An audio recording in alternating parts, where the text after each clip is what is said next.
టిడ్కో ఇళ్ళు మీద అనేక విధాలుగా అనేక సార్లు పోరాటాలు చేసినటువంటి పార్టీ సిపిఐ కమ్యూనిస్ట్ పార్టీ. ఈ రాష్ట్రంలో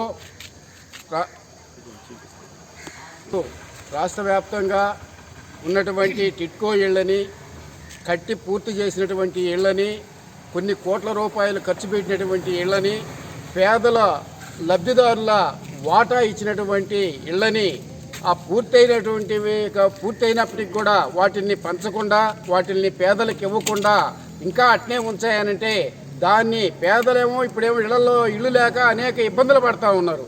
వీళ్ళు మాత్రం ఏంటంటే ఇళ్ళు పూర్తి చేసుకొని ఖాళీగా ఉంటున్నాయి. కాబట్టి వెంటనే ఆ ఇళ్ళని పేదలకు పంచాలని చెప్పి ఎవరైతే లబ్ధిదారులు కట్టారో వాటాలు వాళ్ళకందరికీ ఇవ్వాలని చెప్పి మేము డిమాండ్ చేస్తూ ఉన్నాం.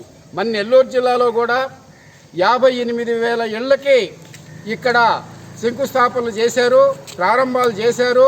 అన్ని ఇళ్ళు 47,000 ఇళ్ళు మాత్రం ఇప్పుడు ఏంటంటే అన్నీ రన్నింగ్లో ఉన్నాయి. వాటిల్లో 17,470 ఇళ్ళు మాత్రం పూర్తి అయిపోయినాయి. వాటికి ఎలాంటి ఇబ్బంది లేదు. అయితే లబ్ధిదారులు వాటా కూడా ఈ జిల్లాలో 92 కోట్ల రూపాయలు డబ్బులు కట్టున్నారు. మరి ఈ డబ్బులు తీసుకున్నటువంటి లబ్ధిదారులకి వాళ్ళకి వెంటనే ఆ ఇళ్ళని చూపించాల్సినటువంటి అవసరం ఉంది. ఇప్పటికే గవర్నమెంటు మారి ఇంకొక గవర్నమెంట్ వచ్చినప్పటికీ ఇప్పటికే 2 సంవత్సరాలు పూర్తిగా వస్తూ ఉంది.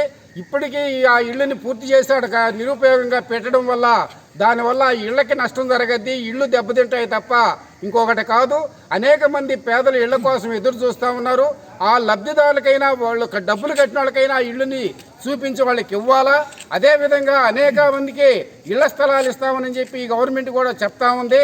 ఆ ఇళ్ల స్థలాలను కూడా వెంటనే అందరికీ ఇస్తే మేము పల్లెల్లో 3 సెంట్లు ఇవ్వమని చెప్తున్నాం, టౌన్లో వచ్చి 2 సెంట్లు భూమిని ఇళ్ల స్థలాలకి ఇవ్వమని చెప్పి చెప్తున్నాం.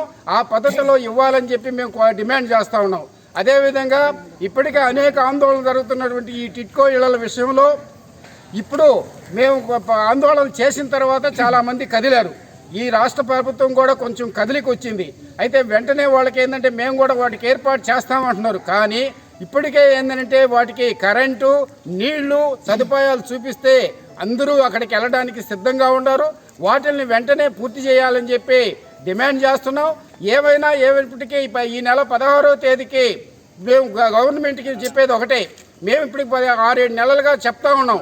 ఈ 6 నెలల లోపల ఈ 16వ తేదీ లోపల కానీ ఇవ్వకపోతే మేమే లబ్ధిదారులను తీసుకొని పోయి లోపల పాలు పొంగించడమో టెంకాయలు కొట్టించి ఆ ఇళ్లలో కాపురాలు ఉండే విధంగా ఏర్పాటు చేస్తామని చెప్పి ఈ సందర్భంగా సిపిఐ కమ్యూనిస్ట్ పార్టీగా మేము డిమాండ్ చేస్తూ ఈ కార్యక్రమంలో ఇప్పటికే అధికారులు వెంటనే దాని మీద స్పందించి లబ్ధిదారులని వెంటనే వాళ్ళకి కేటాయించిన ఇళ్లకు పంపించాలని చెప్పి మేము డిమాండ్ చేస్తాము.